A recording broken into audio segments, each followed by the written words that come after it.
Okay, welcome everyone. We are here to continue our conversation on the motifs of atonement in Fleming Rutledge's The Crucifixion. Apologies that Todd and I were not available last week. As I have lamented before, I'm really bad at time zones, and for some reason I thought 7 p.m. Eastern Time would just be 10 p.m. in Turkey. That was way off. And when I realized that no, actually, that would be 2 a.m., I was like, there's no way I can do that. And if I had logged in, all people would have heard was Todd snoring in our hotel room. So, but we're back, and Josh has a song for us.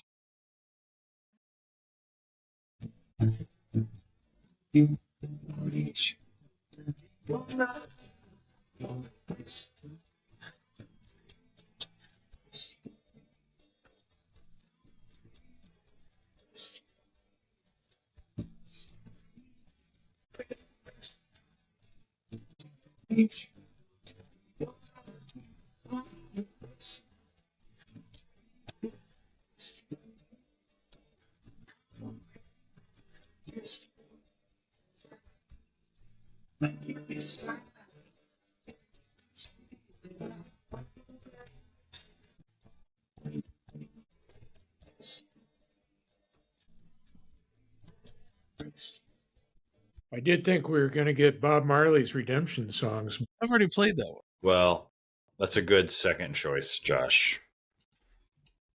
Yeah. Speaking of which, Tony, so the motif in Fleming's book that we're going to talk about is ransom and redemption. But first, Josh asked us, Todd, for our quick takeaways on our pilgrimage through Asia Minor. And so, what surprised you, Reverend Littleton? One thing that struck me, I guess they go together, is that, and I don't know where it came from, but the terrain was a bit of a surprise. As we were talking about it on the trip amongst ourselves, it's like growing up seeing these images of these stories, these travels, or seeing a flat map, and you don't get the topography, and you just think, well, this is just a leisurely jaunt, and it wasn't fraught with traversing, mountains and climbing steep terrain up to a city, set on the top of a mountain, a flat top of a mountain.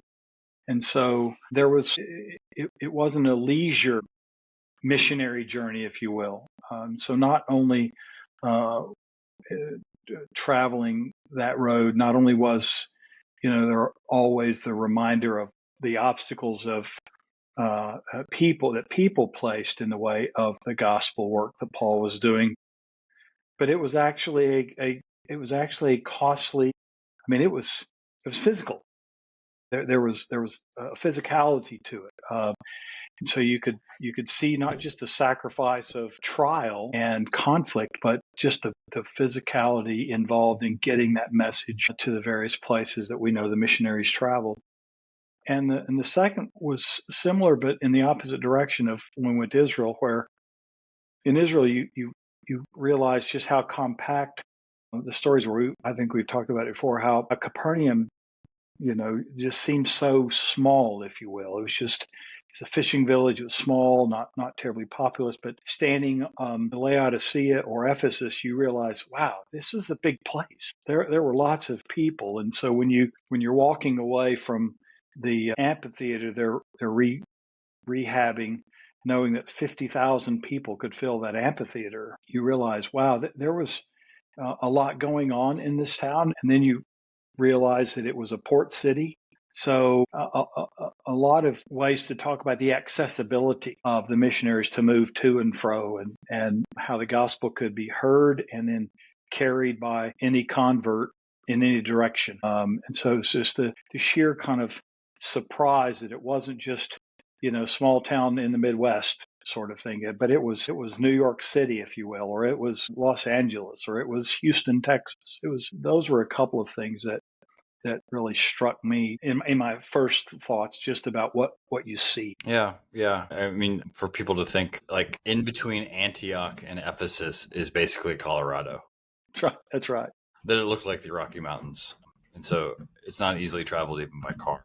And so, yeah, the reminder of the terrain and how early in ancient Christianity was an urban movement, which I knew from book learning, but to have that visual evidence, I think was yeah. And then I think relevant to our topic tonight, from the various basilicas in Constantinople, where the creeds were hammered out in the 4th century on, to the churches carved out in Cappadocia by some of the church fathers, to some of the other churches in places like Ephesus. I think it surprised me thinking about the atonement, that we saw icons of the Trinity, the triune God eating with Abraham and Sarah. So we saw icons like that. We saw lots of icons of Madonna and Child. There were frescoes of Christ the Cosmic Judge, and even icons of Anastasis, Jesus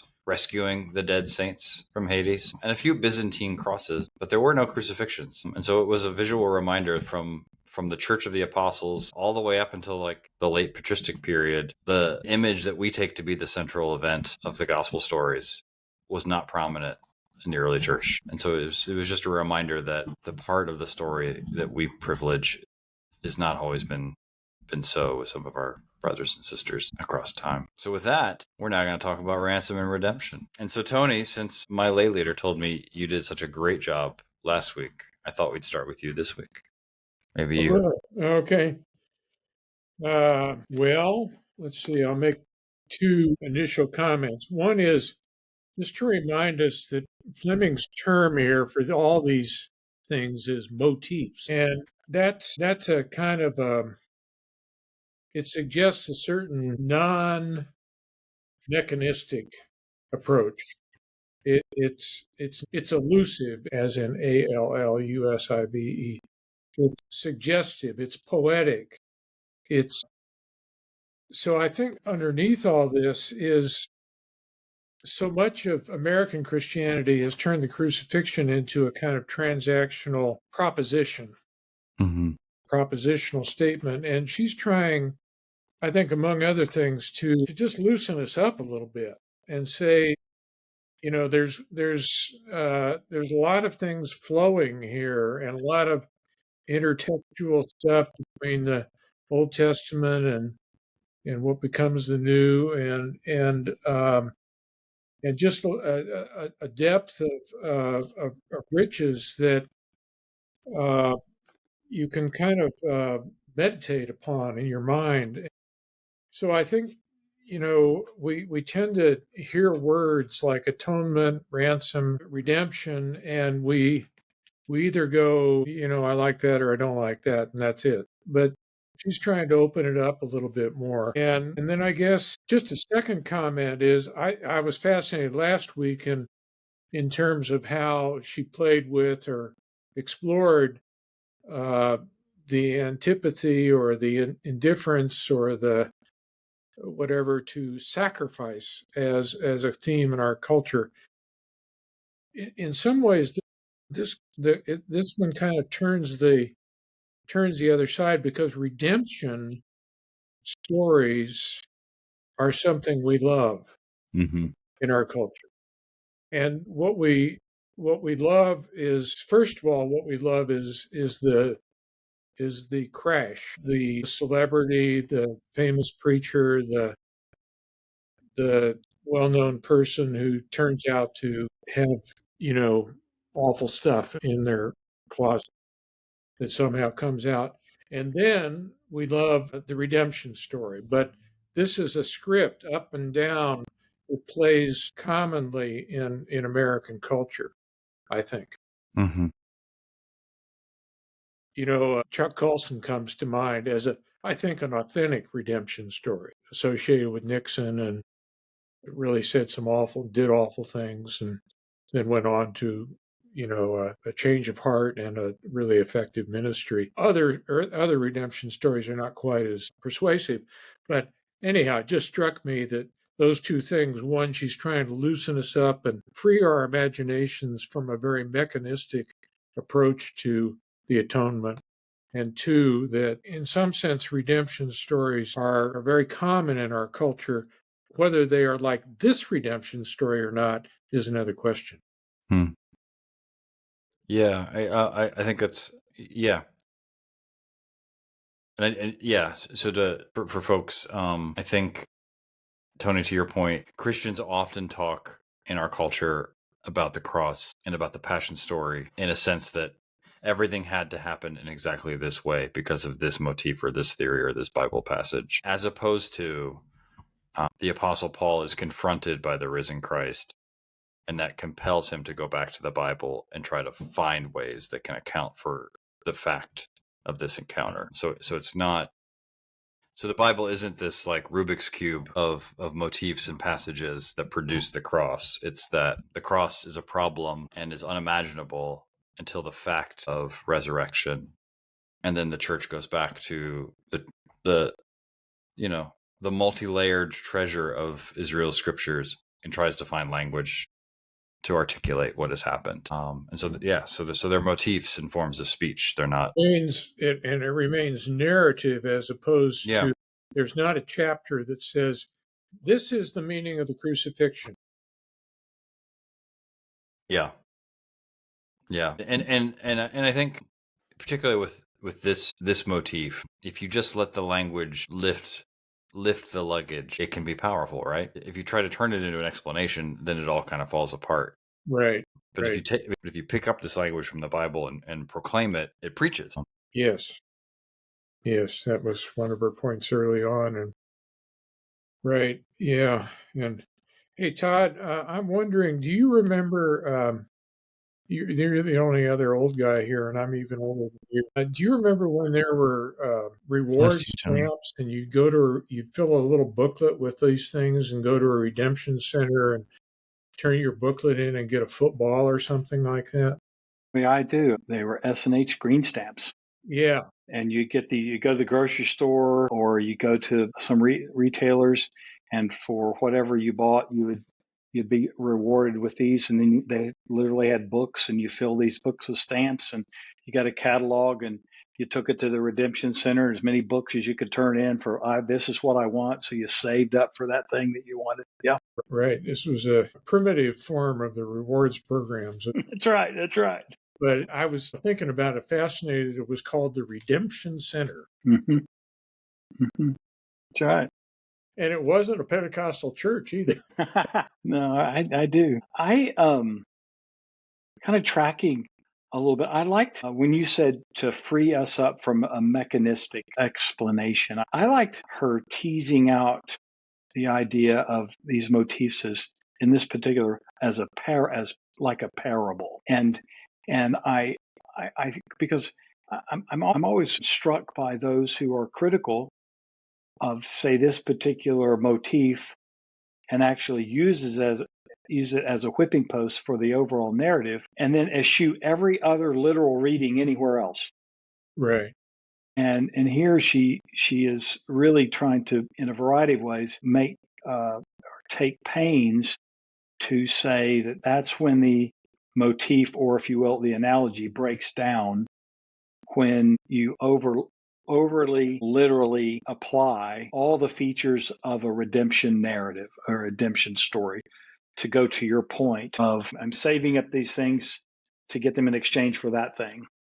And so I really appreciated that she gave a means to talk about this without having to feel like you've got to fill in every blank. And I think she also did that by making it an emphasis on the price. Right. Right. I think that was a very good move to counter the critics who, want to make of this particular motif, the narrative of, cosmic child abuse, to overplay the hand on a literal setting. I thought she did some really good things there that were helpful. Yeah. I think you allude to a section on 287 that I think is worth maybe citing. The second full paragraph, she quotes a guy, Austin Parr, has a particularly good way of describing the way that biblical imagery functions.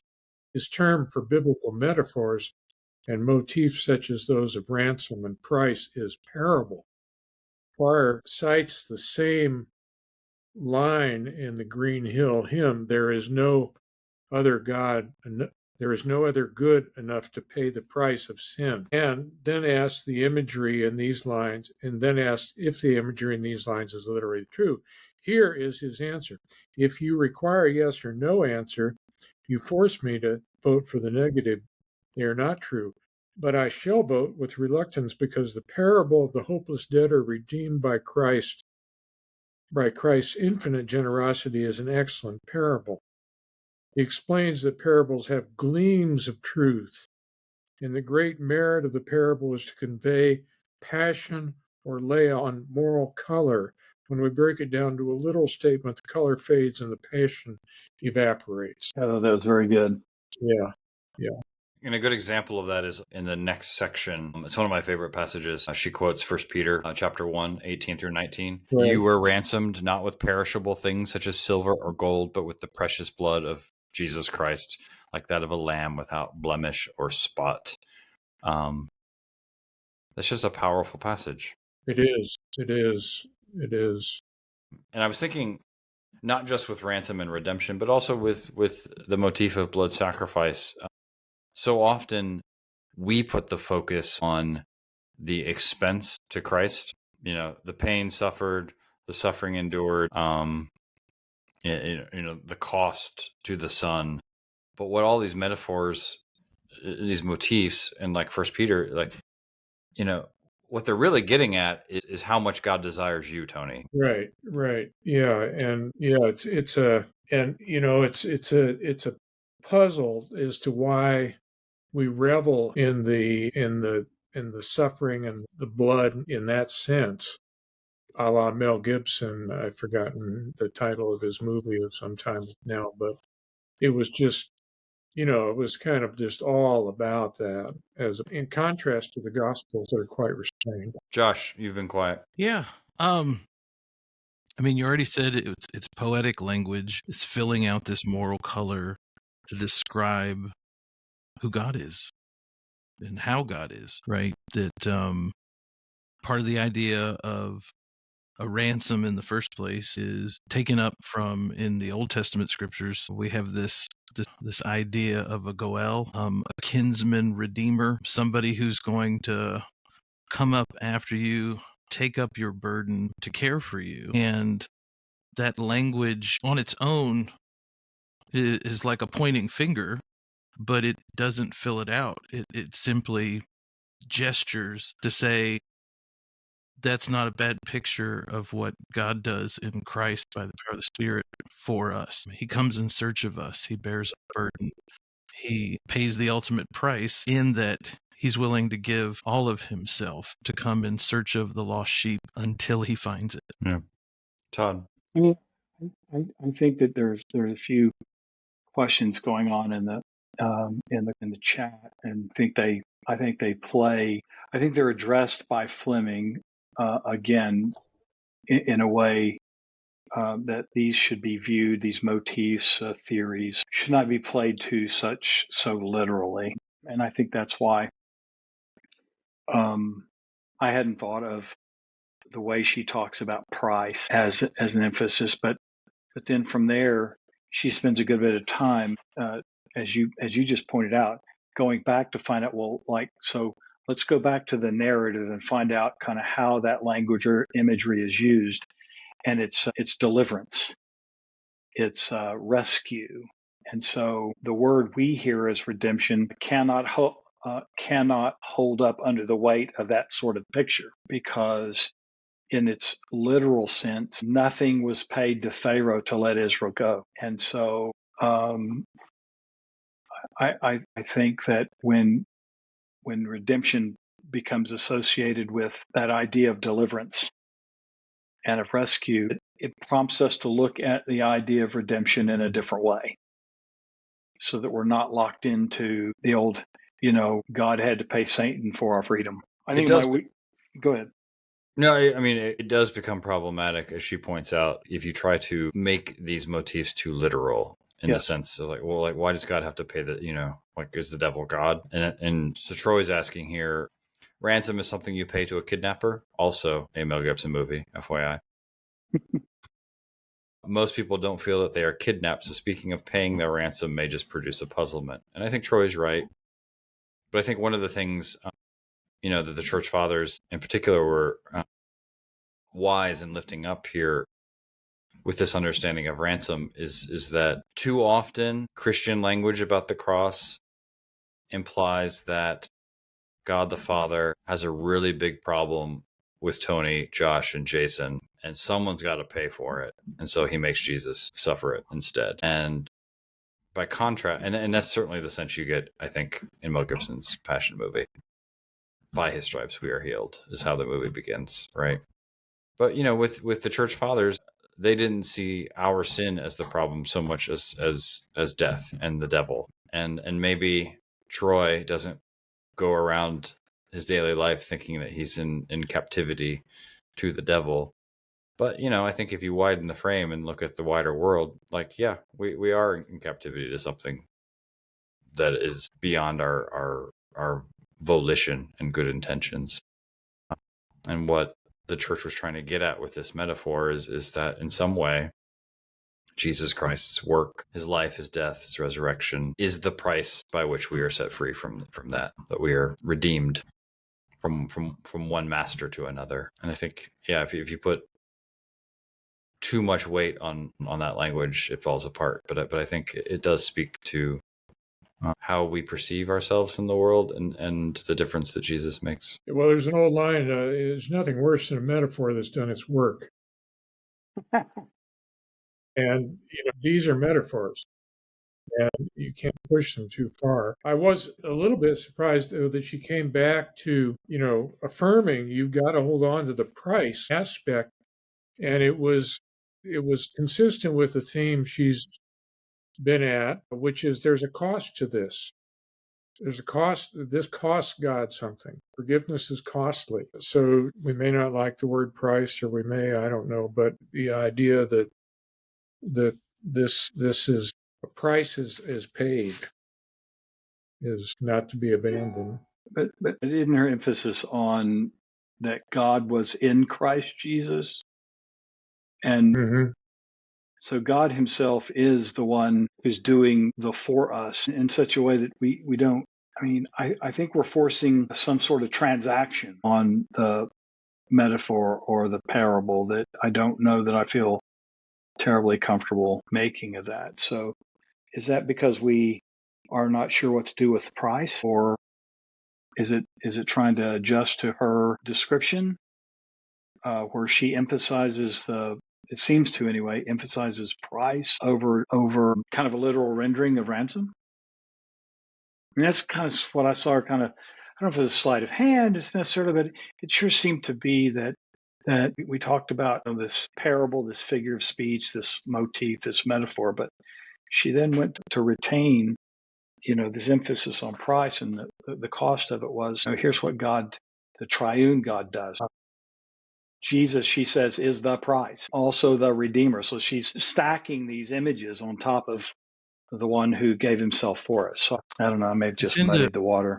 No. I tend to think of the last author. We went through the book, Mystery of Christ, Robert Farrar Capon, and a repeated theme in Capon's work is that we are forever keeping score, right? We're always working the ledgers.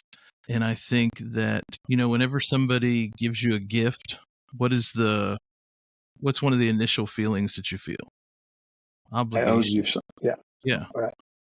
You can't just receive something for free. The scales have been put out of balance. And even though you're doing something nice, now what do I have to do for you? And I think where the poetic language gestures towards this is who God is. God goes into hell to bring you out.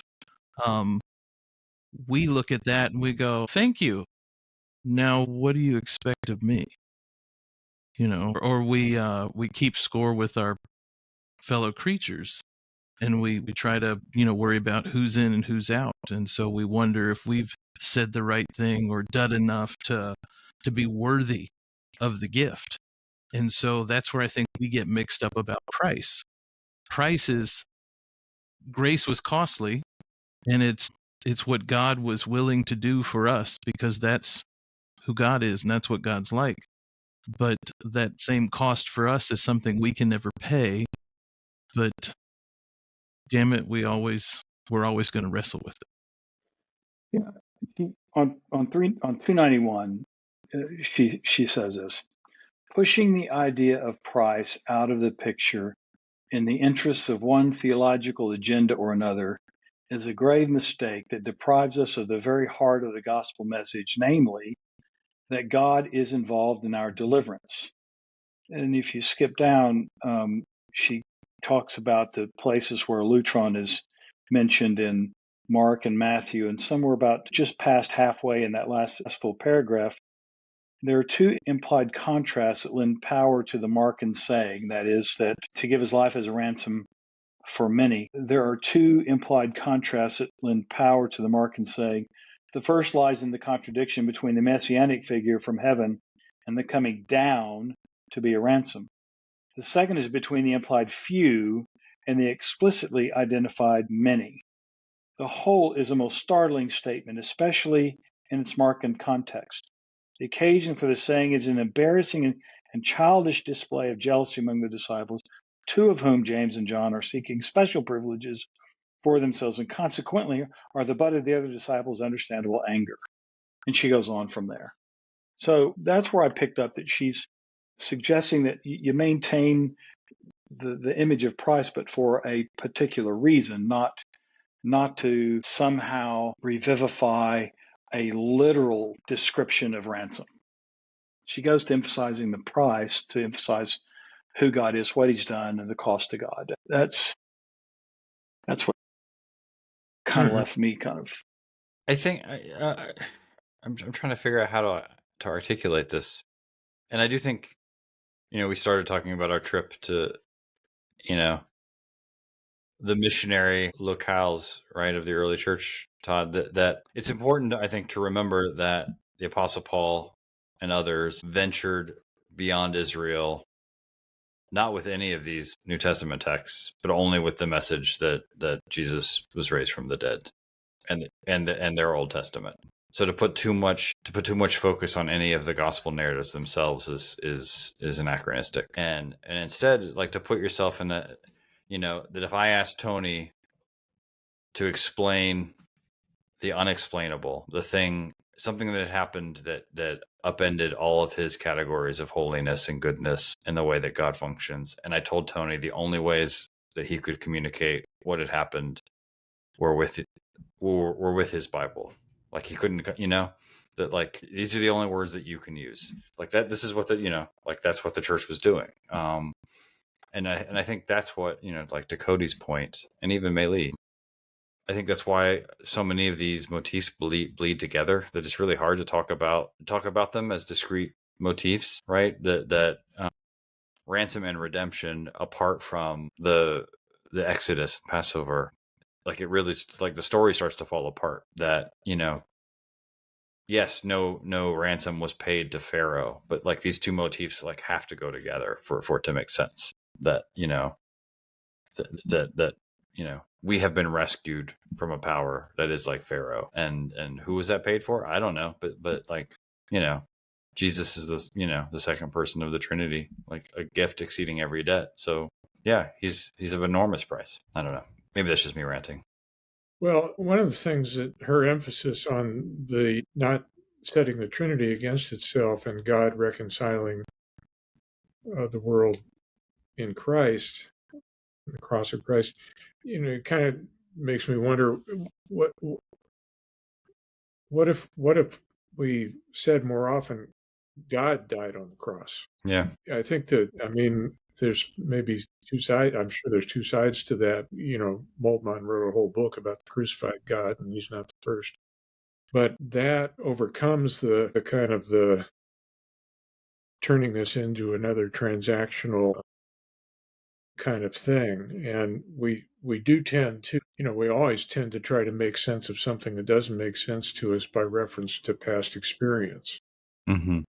And as Josh points out, an awful lot of the script that we operate out of is ledger keeping and debts and credits, and who's getting ahead and who's behind. And if that's all blown out of the water, then you've got to come back to these use of these terms, not through that lens, but through a different lens. Troy says you may have a hard time selling some people on the concept of a God who can die. In one sentence, Troy has just summed up like all the creedal controversies of the first 1,000 years of the church. That's the nub of it. Well, it's also why you've been in Islamic countries.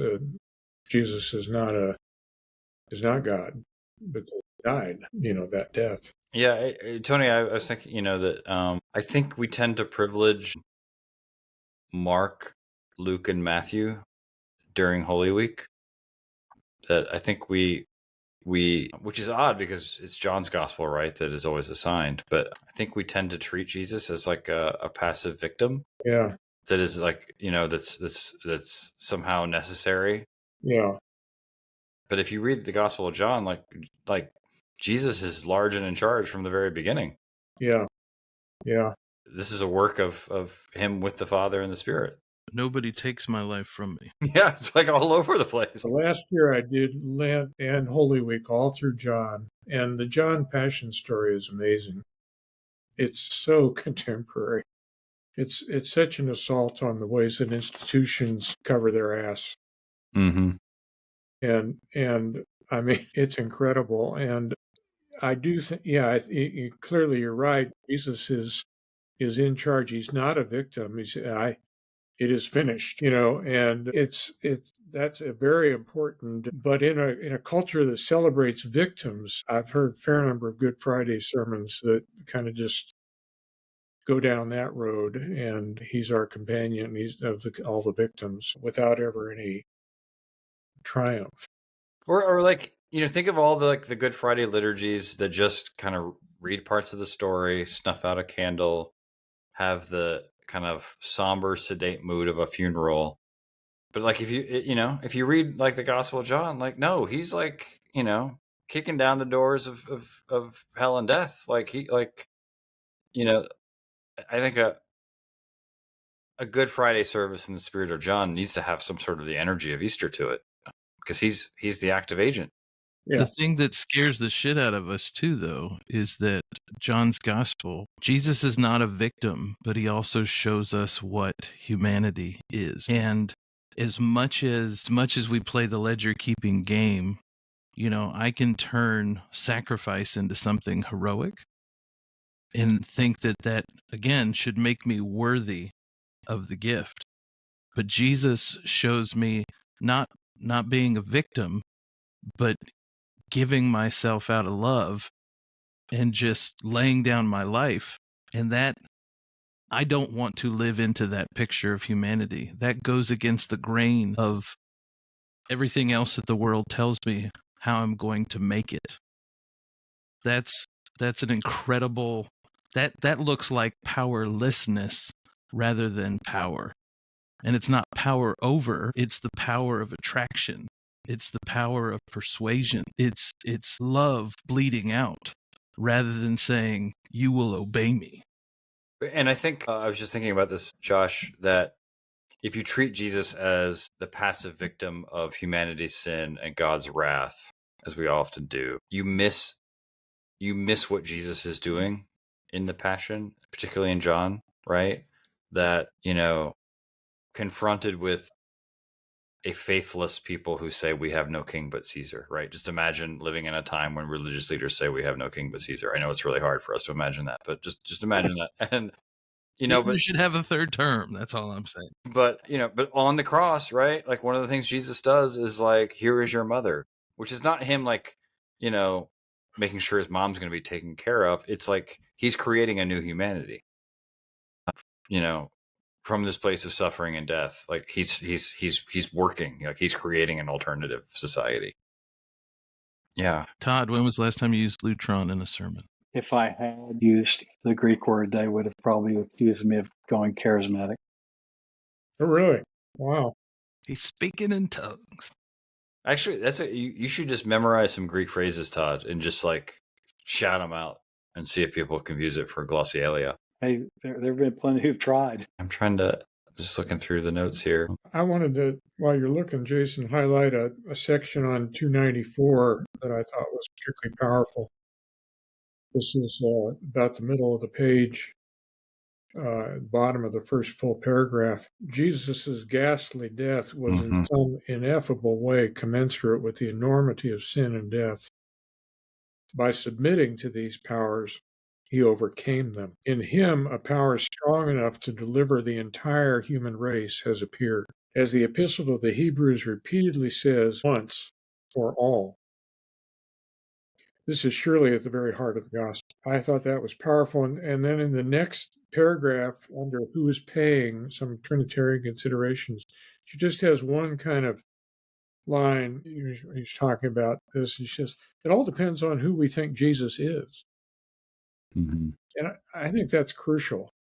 And it kind of takes us back to the study of her Epiphany book more than a year ago, where she's talking about Christology and how Christology has fallen on hard times, particularly in the mainline churches. If you just think Jesus is a teacher and moral example, then that does interesting diminishing things, I think, to the crucifixion, to Jesus. Yeah, and near that last part of that paragraph, in Jesus it is the triune God himself who has intervened to reclaim, to buy back, if you will, his lost creation, and the price he pays is his own self in the person of the divine Son of Man. Somebody brought up something from one of the comments on the screen. Then, did you guys see that? Just go to the chat, I'll see it. It's Cody quoting Jensen, although Christ suffers, he does not suffer the fact that he suffers, which is Jensen's way of dealing with the problem of God dying on the cross. There's nothing left to do but party. Back to Capon. But I mean, like the passage you just read, that I think about so many of the sermons in the book of Acts are the same sermon, and they're really, like this Jesus whom you crucified, God gave him back. It's, that's the message. And then from that, you can then, as the homiletical wheel is turning, you can take stuff from the Old Testament and throw it on to give it skin and life. But it's, shame on us for turning the good news into bad news. In the comment thread, I see that Miley writes, the resurrection is where our faith begins and we become aware of the gift we cannot ever repay in any other way but with gratitude and praise. That takes me back to a line in last week's chapter that I called out by T.F. Torrance, and kind of goes with what you said about your experience in Turkey with the Eastern Church. We are not saved by the atoning death of Christ, he writes, but by Christ himself. Yeah. And why has Western Christianity, just it's necessary, but not sufficient to emphasize the crucifixion. Yeah. It's even important for all the weight we put on the atonement in the West. It's important for lay people, especially, to realize like the word atonement is not a biblical word. It's an English word, and it's an English word that's been applied to various Greek and Hebrew words across scriptures. And so the sheer fact, the sheer attempt of trying to talk about the atonement is already hence the expiation, propitiation. Just talking is an interpretive move. What was that? But yeah, and I think maybe I heard Chris Green say this recently. That the problem with justification is Paul does not believe that we are justified by nouns, but the name of Jesus Christ. So it's Jesus that sends Paul across this mountainous terrain that Todd was talking about before.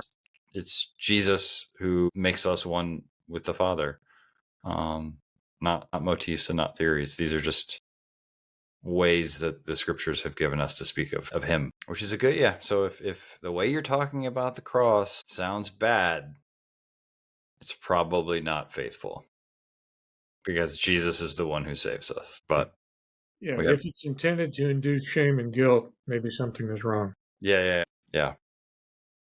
Well, we have no king but Jesus. Yeah. And with that, okay, I bid you all a good night. Adieu.